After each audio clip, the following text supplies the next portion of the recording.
Bonjour à toutes et à tous.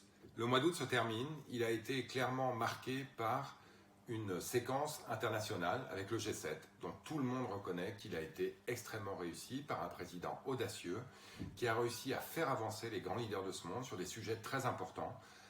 La stratégie climat, avec évidemment la tragédie amazonienne sur laquelle le G7 a pu se positionner pour appuyer le financement à la fois de l'arrêt des incendies et de la reforestation, mais aussi la diplomatie féministe, l'Iran, la Libye, la Syrie, des sujets évidemment très importants sur lesquels la France s'affirme comme une puissance d'équilibre.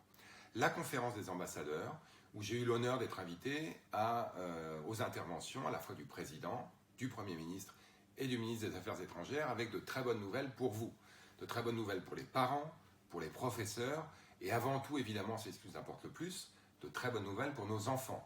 L'enseignement en français à l'international, vous savez qu'on vise à doubler le nombre d'élèves qui apprennent en français dans les années qui viennent, va bénéficier de moyens supplémentaires, avec 1000 professeurs détachés nouveaux dans les années qui viennent, avec de nouvelles formations aussi de professeurs, de nouveaux programmes qui vont y compris être installés à l'international, des budgets supplémentaires. L'AEFE est une des grandes gagnantes de cet exercice budgétaire.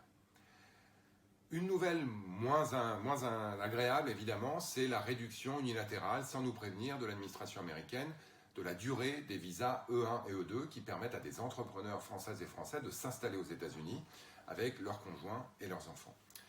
Cette réduction unilatérale nous a surpris. On est tout de suite intervenu auprès de l'ambassade à la fois française à Washington et américaine à Paris, sur la pression, je dirais, des diplomates français qui ont très bien fait leur travail. L'administration américaine a accepté de surseoir à cette décision pendant un mois.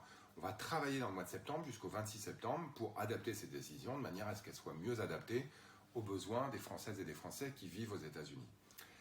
Dernier point, c'est la saison des ouragans qui commence ce week-end, qui risque d'affecter la Floride de manière importante avec des dégâts qui s'annoncent nombreux. Soyez prudents. Allez sur le site du consulat de France à Miami. Il y a aussi une page Facebook qui permet d'organiser la solidarité entre les Françaises et les Français, notamment pour des solutions d'hébergement d'urgence si elles s'avèrent nécessaires. Donc soyez prudents si vous êtes en Floride. Pour les autres, je dirais profitez de votre dernier week-end haussien. Bonne rentrée à tous et à toutes. Ici, elle s'annonce chargée. Je ne doute pas que pour vous, elle le sera aussi. On aura l'occasion de revenir d'ici la fin du mois de septembre sur les projets plus domestiques ici en France. D'ici là, bon week-end et bonne rentrée. À bientôt.